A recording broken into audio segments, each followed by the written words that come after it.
Olá, boa noite. Você já está assistindo Consumidor em Pauta, um programa de utilidade pública da TVE que vai ao ar todos os dias. De segunda a sexta-feira nós estamos aqui. Termina o radar, termina a boa música do radar e nós entramos no ar para falar de diversos assuntos, todos eles voltados para a área do consumidor em pauta, direito do trabalho, direito de família, direito previdenciário, direito comercial, direito imobiliário. São esses os assuntos que nós tratamos diariamente aqui no programa. Então, vocês já sabem, né? Vocês é quem fazem o programa que a gente apresenta aqui. Sempre que vocês fizerem perguntas, vocês estão tentando esclarecer alguma dúvida que algum de vocês deve ter em relação a um desses assuntos.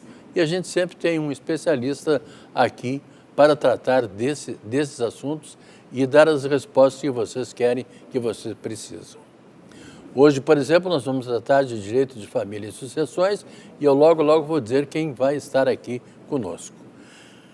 Mas antes eu quero dizer que esse programa, vocês podem trabalhar conosco, podem interagir conosco, fazendo perguntas através do nosso e-mail, que é consumidorempauta@tve.com.br.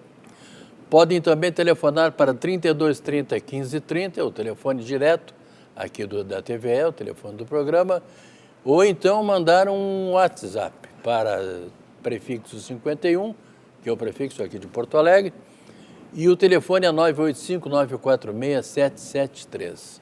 Vou repetir, 985-946-773. Através desses endereços vocês podem perguntar o que vocês quiserem para a gente aqui no programa, que sempre terá uma resposta. Se não hoje, no momento adequado, no momento que der, a gente responde a todos vocês, dizendo que todos os programas serão respondidos aqui no programa Consumidor em Pauta. Eu quero aproveitar hoje e dizer para vocês que vocês podem assistir esse programa ao vivo na internet. O endereço é www.tve.com.br e vocês acessem através da internet, na internet, nesse endereço que eu disse, www.tve.com.br, e vocês só clicam ali numa abinha que diz TVE ao vivo. E agora vocês já estão assistindo o programa Consumidor em Pauta na internet. Quero aproveitar também, antes de anunciar a convidada de hoje, mandar um fraterno abraço para o meu amigo Dr. Marcelo Armigliato de Jesus, que está de aniversário e vai fazer uma jantinha lá, fez um convite para que a gente comparecesse lá no Barranco. Doutor Marcelo, grande abraço, felicidades e tenha todo o carinho de sempre de nós todos aqui da TVE. Hoje nós temos o prazer de receber aqui no programa a doutora Solange Guinteiro, que é advogada e professora universitária. Boa noite, doutor Solange. Boa noite, Machado. Tudo bem? Tudo bem? Tudo bem. Um grande abraço ao doutor Marcelo, então, de aniversário aí, mais um ano de experiência de vida. É verdade. Meus parabéns, doutor Marcelo. Doutor Marcelo começou aqui conosco e até hoje ainda dá uma tremida assim cada vez que vem. Mas isso aí faz parte Não, as perguntas das são coisas. feitas no momento e todos nós trememos lá. Pois é. As perguntas que chegam por telefone, tem algumas perguntas que a gente já antecipadamente manda para os nossos convidados, mas a maioria é pergunta que chega na hora e a gente vai fazendo. Aliás, falando nisso, podemos começar, doutor Solange? Podemos. Antes vou mandar um abraço então, também ao pessoal, aos funcionários do Fórum de Canoas. A gente exerce atividade lá em relação à Ubra, Campos Canoas, né? Através do Sajubra, e eles pediram um abraço, que são telespectadores nossos aqui. Então, um grande abraço ao pessoal lá de Canoas, do Fórum de Canoas. Isso. Canoas que tem muitas perguntas para a gente aqui no programa sempre.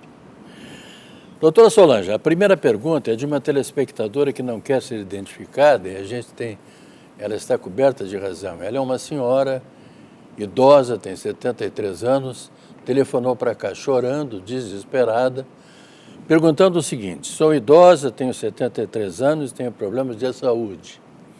Não tenho onde morar e minhas filhas me abandonaram. Já denunciei na Delegacia do Idoso e no Ministério Público.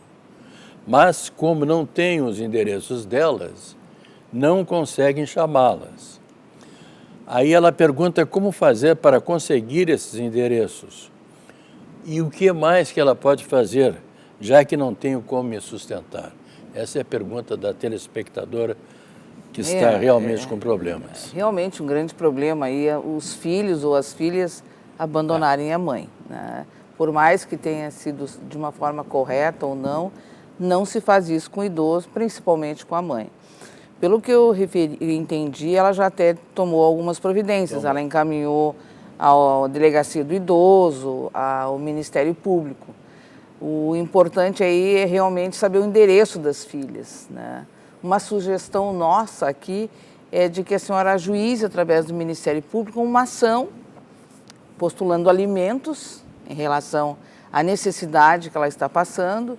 E lá neste processo judicial, o juiz determina que seja oficiada a uns diversos órgãos, tipo cartório eleitoral, Delegacia da Receita Federal, todos esses órgãos, para telefonia também, celular, porque é o meio pelo qual a gente consegue, na maioria das vezes, descobrir onde estão essas pessoas. E aí, a partir desse momento, ela já tem um processo, inclusive por abandono ao idoso, principalmente a mãe, então nem se fala, né? Tem um processo e também vai responder durante a delegacia ao Ministério Público. E aí ela já postula alimentos, o juiz já defere, e já na própria defensoria, ela pode buscar a defensoria, se não tem condições, né, pelo que se constata, eu não sei qual é a cidade dela, ela pode buscar, então, assistência na Defensoria Pública e postulando isso. Impressionante, né? Uma pessoa de idade, 73 anos, ela diz aqui que não tem onde morar e tem 2 filhas. Por que razões as filhas abandonaram, ninguém sabe, ninguém está julgando aqui. Mas é muito difícil isso, né? Abandonar uma mãe assim, no fim da vida, praticamente. Isso é... Mas acontece, né, doutor? A gente depois, né, mais adiante, pode até fazer o revés, certo? Todos nós iremos ficar idosos. Não gosto da palavra velho, idosos. Pois é, idosos. Eu também quero ficar idoso. Eu também. Ficar mais, a Ana vai se divorciar de mim. Em todo caso, deixa assim. Não vai, com certeza, tá bom. Se divorciar. Um telespectador que também não quer ser identificado, doutora Solange, ele pergunta o seguinte: meus pais faleceram e eu e mais 3 irmãos estamos fazendo inventário de uma casa com terreno.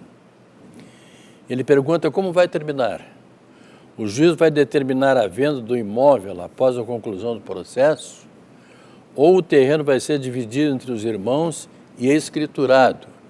E aí então poderá ser vendido. Não temos dívidas e o IPTU está em dia. O que se diz de imediato aí é o seguinte: existe um terreno, isso, né? Pela pergunta do nosso telespectador. Esse terreno são dos herdeiros, são de os senhores e seus mais 3 irmãos, né? Então, de que forma vai ser realizada essa partilha? Aí se tem um condomínio, o que pode ser feito? Não sei através de quem, seu advogado, seu assistente judiciário pode postular a venda e fazer a partilha dos bens, porque todos têm direito. Ou entre eles mesmos, eles podem fazer o quê? De repente, deixar um morando, né? Aí a gente chama de condomínio quando se tem um bem, mas não podemos esquecer que tem despesas o inventário, tem impostos, tem taxa judiciária, né? Não é gratuito, porque sempre se paga ao final, porque estamos recebendo uma herança. Então, em razão disso, na maioria das vezes se pede a venda, paga-se todas as despesas e do que sobrar se divide entre os herdeiros. Então tá bom, então o telespectador que não pediu para não ser identificado está sabendo então quais as providências que tem que tomar. Se tiver alguma dúvida, por favor, ligue novamente para a gente vai passar para a doutora Solange. O senhor Cláudio mora aqui em Teresópolis, no bairro aqui de Porto Alegre. E ele diz o seguinte: no inventário do meu falecido pai, fui inventariante e fui removido. Me foi solicitada a prestação de contas, que foi contestada pela atual inventariante. A companheira de meu falecido pai e minhas 3 irmãs contestaram e o Ministério Público acolheu. Agora não tenho mais nenhum documento para ser apresentado que justifique os valores que elas questionam. Recibos de aluguel de uma casa. O que poderá acontecer? Poderão me punir por algo? Descontar o valor do meu quinhão a receber na partilha? O que pode acontecer? Pergunta o Carlos, aliás, o Cláudio aqui de Teresópolis. Bom, seu Cláudio, assim, ó, quando se realiza a abertura de um inventário, é nomeado inventariante. O que é o inventariante para quem é leigo? Inventariante é um encargo, é um munus, é um encargo de administrar todos os bens do inventário, todo o patrimônio. Então, se tem aluguéis, se tem pagamentos a serem feitos, se tem que alienar, isso tudo a responsabilidade é do inventariante. Pelo que eu entendi aí, pelo pouco que foi colocado para nós aqui, o senhor foi removido. Se o senhor foi removido, né, alguma coisa que o senhor deve ter feito que não está de acordo com a legislação. Então, porque encargos para o inventariante são muitos, chega a ser 11 ou 12 incisos no Código Civil. Né? Então, o que ele teria que ter feito? Quando se é inventariante, se tem dinheiro, tem que depositar em juízo ou depositar numa conta. Claro. Dinheiro não é dele, é de todos os herdeiros. Por isso que a atual inventariante aí contestou. Né? Se ele não tem como comprovar o que foi feito, ele pode, além de declarações, se não tiver os recibos de pessoas que alugaram, o que foi feito, o que foi gasto, aí se tem assim, o ativo e o passivo, certo? Aí se de repente o senhor não conseguiu comprovar alguma coisa, o senhor vai responder sim, né, na sua legítima. De repente ele usou 5 mil reais que não conseguiu comprovar. E aí ele vai ter que pagar 5 mil reais. Vamos supor que ele não tem os 5 mil reais. Então, depois será deduzido da legítima. Da legítima, né? Que ele Por quê? Porque o patrimônio são de todos, a responsabilidade é muito grande de ser nomeado inventariante, e aí se postula, assim, prestação de contas, que é o processo correto para que ele preste as contas. Recebeu o dinheiro, recebia. O que fez com o dinheiro? Pagou impostos, pagou luz, pagou condomínio dos bens, pagou IPTU, toda aquela... aquelas despesas que tem o inventário. Então, essa responsabilidade é muito grande. E quando se tem, ele fala em aluguéis, significa que tem imóveis alugados, né?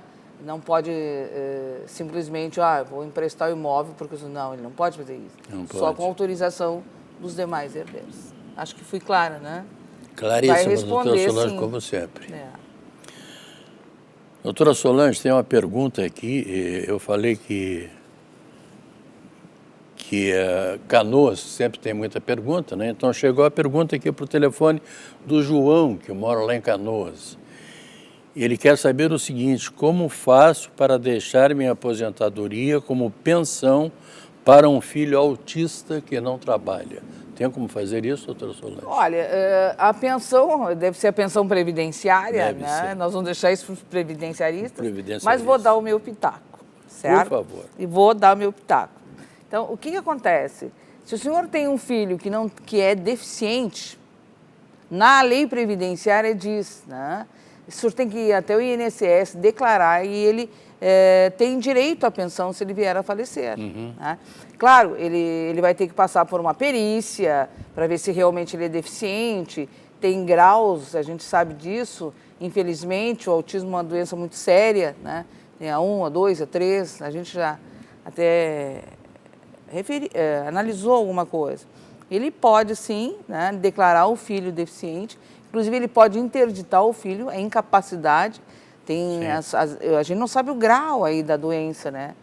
Mas pode, sim, se for isso, se ele ficar equiparado a deficiente, incapaz, terá direito, sim, à pensão previdenciária da aposentadoria dele. Claro, quando ele falecer. Sim, Claro. sim. Mas pode já agora, já pode né, adiantar, já claro. regularizando, postulando a incapacidade do filho aí. Tem um telespectador que pede para não ser identificado, doutora Solange. Ele diz o seguinte: meu tio faleceu e era casado com comunhão parcial de bens. Tinha um imóvel e um carro e 2 filhos maiores. No inventário, a viúva tem direito a 50% e o restante é dos filhos, ou a viúva tem direito a 75%? Olha, esses percentuais aí eu não posso responder de imediato, porque faltariam algumas coisas. Mas vamos partir assim. A viúva, o regime da comunhão parcial de bens, tudo que se adquiriu, né, na constância da união, metade é da viúva e metade ficaria para o falecido, em princípio, como se casasse. Um veio a falecer, o que se tem? Se tem que ela vai também concorrer com os filhos. Então, a metade é dela. Por isso que eu não posso dizer se 25% Sim, claro. será dela. Né? Eu não sei qual o valor do patrimônio. E se tem 2 filhos, então, em princípio, 1/3. Mas são bens, né, comuns. É aquilo que entra. Essa é a grande diferença. Inclusive, se tem decisão recente não digo mais, não é tão antiga, mas também não é tão recente em relação ao Superior Tribunal de Justiça, para saber se a viúva, né, concorre com os herdeiros. E a decisão do STJ diz que concorre, sim. Né? Metade. Meação, que já é dela. Né? E os outros... E a outra metade. A única coisa que se tem que se buscar se ele tinha bens anteriores. Não se sabe se os veículos eram anteriores, o imóvel, a união, aí, o casamento pelo regime da comunhão parcial de bens. O Carlos mora aqui em Teresópolis também. Ele diz o seguinte aqui por telefone, doutora Solange. Meu irmão faleceu há 1 ano e meio e tinha um carro. Minha cunhada e a filha não fizeram inventário, mas querem vender o carro. E o Carlos quer saber se precisa fazer inventário para vender esse carro. Inventário precisa. Né? Pode pedir uma abertura do inventário, porque a pessoa que faleceu é que teria que, vamos dizer assim, de uma forma bem simples, que teria que assinar o documento, que é DUT, né? Para transferir para outra pessoa. Como aquela pessoa faleceu, o que tem que fazer? Uma autorização judicial. E se deixou, tem que pagar impostos em relação a isso. Né? Como só tem esse bem, na maioria das vezes, se pede um alvará autorizando. Né? Mas como é um bem, é um veículo, tem que pagar, quase que se isenta, né? Tem que fazer a abertura. Se são maiores e capazes, uma sugestão aqui, inventário extrajudicial, que é bem rápido. Isso aí tem que ser feito com o advogado? Com o advogado. Com o advogado. Com o advogado. Quero avisar uma telespectadora que pediu para não ser identificada, que conta que o filho dela faleceu em 2017. Essa é uma pergunta que eu vou passar para o pessoal da Direito Previdenciário, tá bem? A senhora, desculpe, não vai ser respondida hoje, mas vai ser respondida por um dos nossos participantes do Direito Previdenciário. Tá bom? A dona Elaine, aqui de Porto Alegre, ela disse que é separada e o pai do nosso filho, agora já estou nas perguntas que já estão aqui há mais tempo, o nosso filho, que tem 7 anos, sempre pagou a pensão normalmente. Agora ele foi morar em outro estado e nunca mais pagou. Faz 6 meses que ele não paga a pensão para o filho de 7 anos. Ligo, mas ele não atende. Como devo fazer para que, já que meu filho está passando dificuldades e necessidades? Isso, de imediato eu já lhe respondo que a senhora busca uma assessoria jurídica, porque ele vinha pagando por uma decisão judicial e é isso que ele questiona, né? Não temos resposta aqui de imediato. Então, se a senhora tiver já uma decisão judicial, ou seja, já foi até a frente do juiz, o juiz já determinou que ele pagasse, a senhora pode fazer uma execução de alimentos, sob pena de prisão civil, inclusive.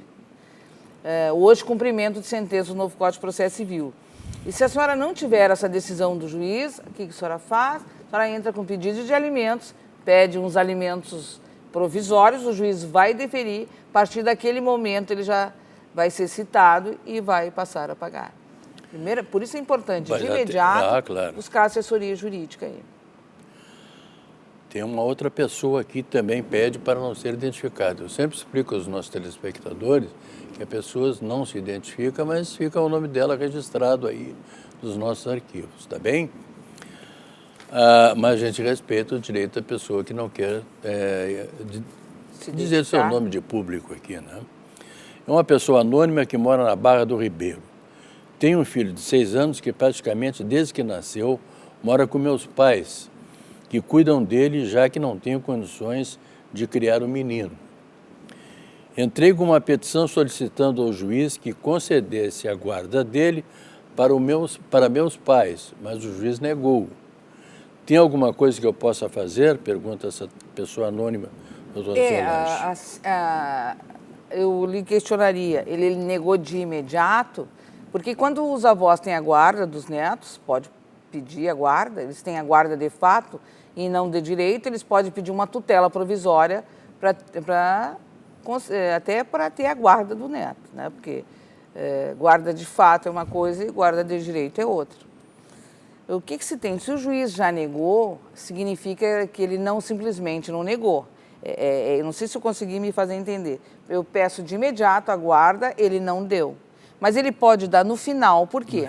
Num processo de guarda, ele determina, né, fazer um estudo social, uma avaliação psicológica, por que a mãe não tem a guarda, já que a mãe está aí, se não tem condições financeiras, é muito jovem. Então tem toda uma instrução a ser realizada.